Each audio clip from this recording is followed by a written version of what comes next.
Jeudi 13 juillet 2023, Mareva Galanté s'est confiée au sujet de sa relation avec Arthur. Un amour qui dure mais qui ne devrait pas prendre racine à Tahiti, dont elle est originaire. La raison ? Son bien-aimé a du mal à s'y adapter. Si est en 1998 que Mareva Galanté croise la route d'Arthur, alors qu'elle devient Miss France 1999. 10 années plus tard, la chanteuse accepte d'apprendre à connaître le producteur et animateur, après s'être recroisée dans l'émission de Frédéric Lopez, Panique dans l'oreillette. À l'époque, Mareva Galanté est en couple avec Jean-Charles de Castelbajac.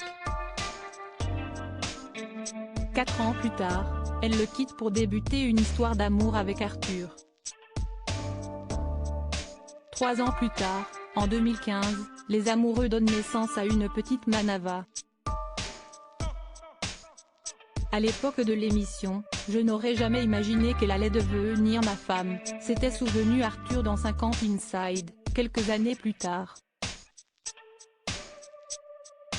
Alors qu'elle sort un nouvel album intitulé Paris Tahiti, Mareva Galanté s'est confiée au sujet de son rapport à son île natale, Tahiti, mais aussi au sujet de son amoureux.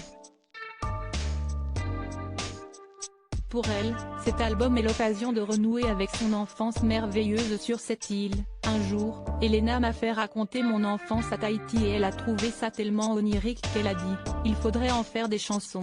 Elle a pris un cahier et s'est mise à noter. Elle a écrit des textes que je trouve très réussis, très poétiques. Et Philippe Evenot, qui travaille avec Philippe Catherine, a signé la musique. Quand ils m'ont montré les chansons le jour de mon anniversaire, j'étais formidablement émue. Si est mon histoire, ma vie, a-t-elle confié au magazine Elle, jeudi 13 juillet 2023. Arthur, un peu trop citadin ?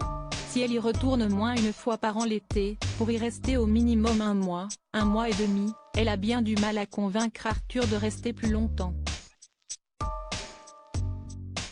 Pourtant, Mareva Galanté aimerait que sa fille désormais âgée de 7 ans connaisse ce qu'elle a vécu.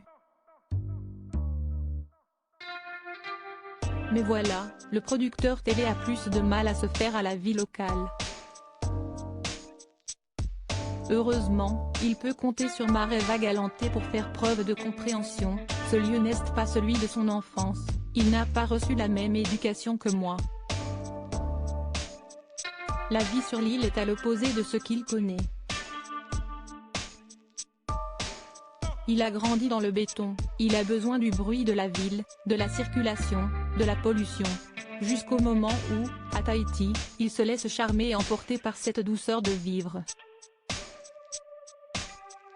Un citadin dans l'âme.